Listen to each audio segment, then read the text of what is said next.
Bonjour et bienvenue dans ce nouveau tutoriel consacré aujourd'hui à la présentation du budget communal de la ville de Vers-Saint-Denis. Nous voulions adresser un immense merci à l'Institut Montaigne de Paris qui nous a autorisé à utiliser l'une de leurs vidéos pour nous aider dans cette présentation. Celle-ci nous a semblé ludique et adéquate pour une explication du budget communal la plus simple possible. Elle sera bien entendu illustrée des chiffres de la commune de Vers-Saint-Denis. Alors, le budget d'une commune, comment ça marche? Le budget d'une commune est constitué de dépenses et de recettes.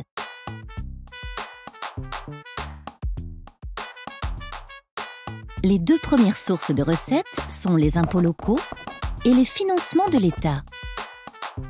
D'abord, les impôts locaux. La taxe d'habitation, payée par tous les habitants, et la taxe foncière, payée par les propriétaires de biens immobiliers.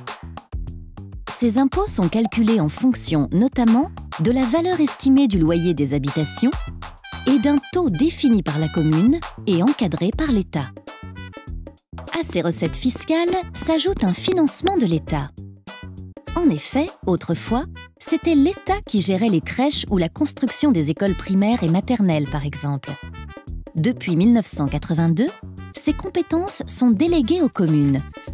Pour qu'elles puissent les assumer, l'État leur verse donc le financement nécessaire. C'est la décentralisation. Par ailleurs, comme les loyers varient selon les communes, les recettes provenant des taxes d'habitation et foncières peuvent être très inégales d'une commune à l'autre. Afin de favoriser l'égalité entre les territoires, l'État donne donc davantage aux communes les moins riches. C'est la péréquation. Les communes peuvent également avoir recours à l'emprunt auprès des banques, mais uniquement pour investir dans des équipements durables, comme un centre de loisirs. La commune ne peut donc pas s'endetter pour rémunérer ses employés municipaux, par exemple. Les dépenses, elles, peuvent être de trois types. Les dépenses de fonctionnement, les salaires des employés municipaux, les subventions aux associations ou encore les indemnités du maire, par exemple.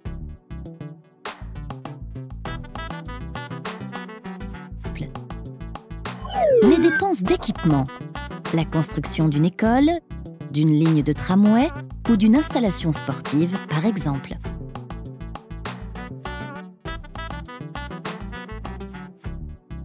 Et le remboursement des emprunts.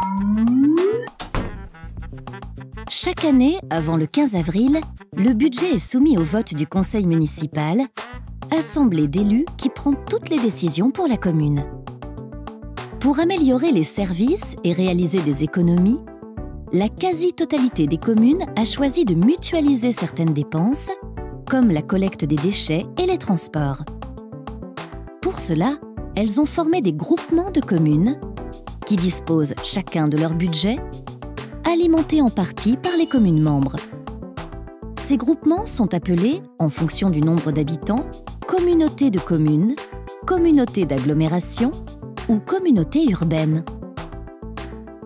Tout comme les finances de l'État, les finances des collectivités intéressent de plus en plus les Français.